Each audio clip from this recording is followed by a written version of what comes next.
Hi, I'm Tinny from Mini Bull Design, and this is the other half of What's in Tinny's Pack. The first half we did all the exterior compartments, and now the only thing left is to get right down to the meat of it and get to the interior part of it, where all the big stuff is. Okay, I'll tell you, there's not a lot in here. First thing in here is my NeoAir ground pad. I don't need to take that out. You've all seen it before. It's yellow and it's big. It's like 75 by 25 by 2.5. Big air mattress. Weighs, I think, 1.5 pounds. Worth every penny of it. That's one of the heavier things that I wouldn't go without, because at my age, I need the comfort. Okay. Here's my sack with my food in it. There's not a lot in here. There's a few Coleman meals. There's like 4 Coleman meals and some candy bars and beef jerky. It's nothing too exotic.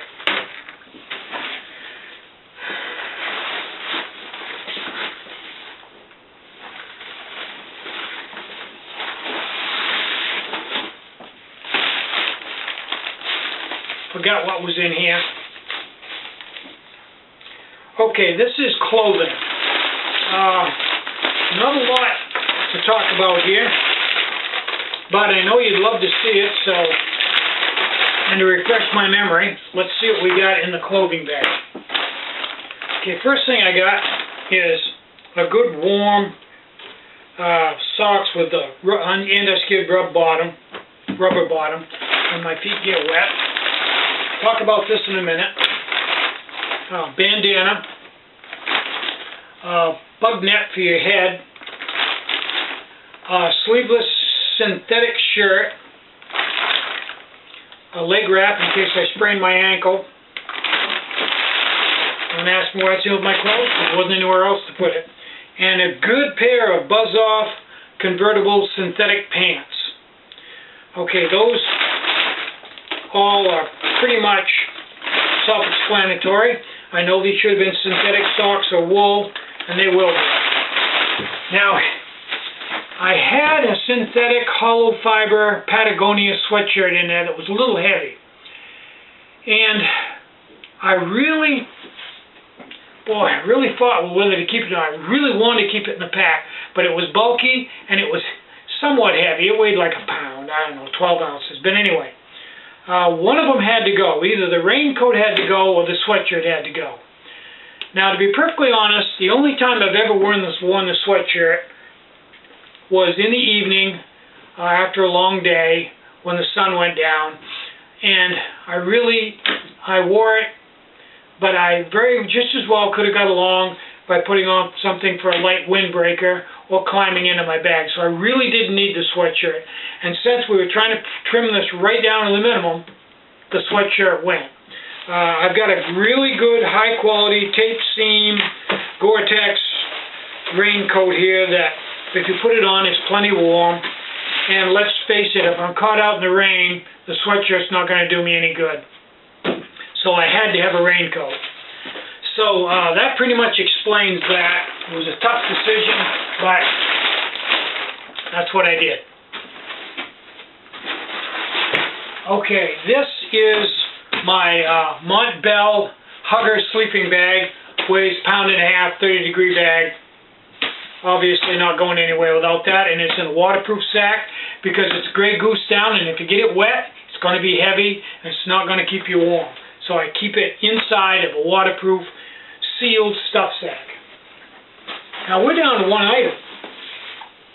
This is all that's left in here. We've come to the end, and I leave the best for last.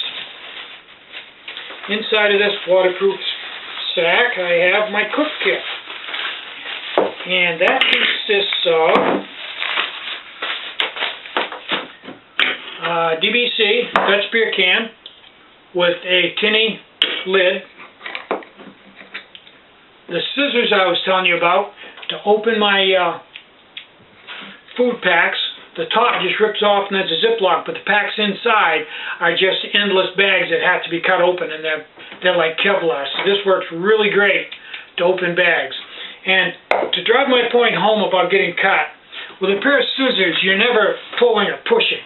You simply put them on something, squeeze open, squeeze open, squeeze open. Whereas with a knife, you'd be putting it in and pulling, and that's where you get in trouble. At least I get in trouble. I've cut myself a few times. And these are as light as any knife, and they open those bags really well. They're great for cutting cord or whatever. You can even open them part way if you're cutting plastic and just slide it right along. So for me, personally, these are the way to go. I've got a bandana in here that does two things. One is it keeps things from rattling around, and second, I use it to wipe my hands and, you know, clean up after myself while I'm eating, and then I wash it out at the end of the night. Inside of my cook kit, I put my Petzl E-Light, which is less than an ounce. Ironically, the carry case that comes with it weighs as much as a light. Big, heavy, crush-proof case, so I jettisoned that and just keep it in my pod. It's perfectly safe there. And it flips around and the face goes in against the back plate to protect it. So it's fairly bulletproof all on its own. And I don't bring spare batteries to this because a set of batteries in this lasts a really long time. And I've got a regular mini bolt issue windscreen, and I have a cigarette lighter. I also have a pack of, or somewhere in here, I've got a pack of waterproof matches also. Right there.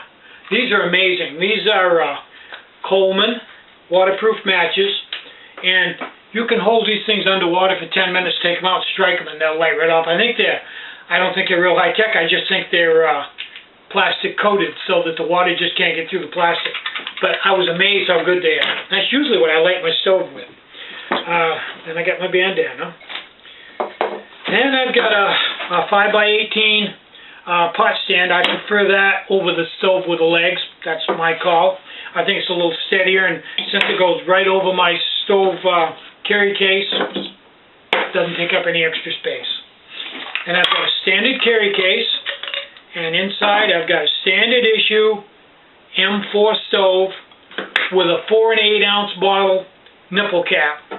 And I don't use very much fuel. In fact, last time I was out for an overnight, I used 3/4 of an ounce of fuel is all the fuel I used. So, you know, a 4 ounce bottle of fuel is really overkill. So, I don't need a heat bottle or anything like that.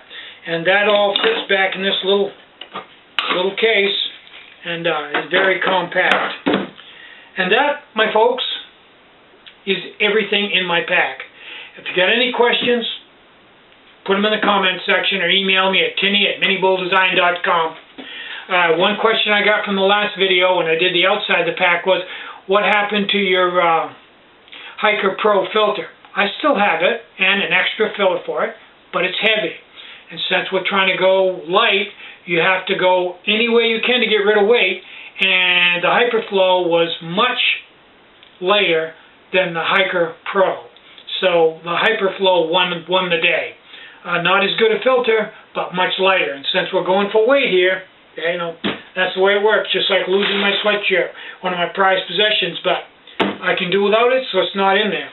So if you have any suggestions or any questions, let me know. I'm Tinny from Mini Bowl Design. Get out and hike, take a friend, enjoy the great outdoors, and more important than anything, leave no trace, and have a really great day. Bye-bye.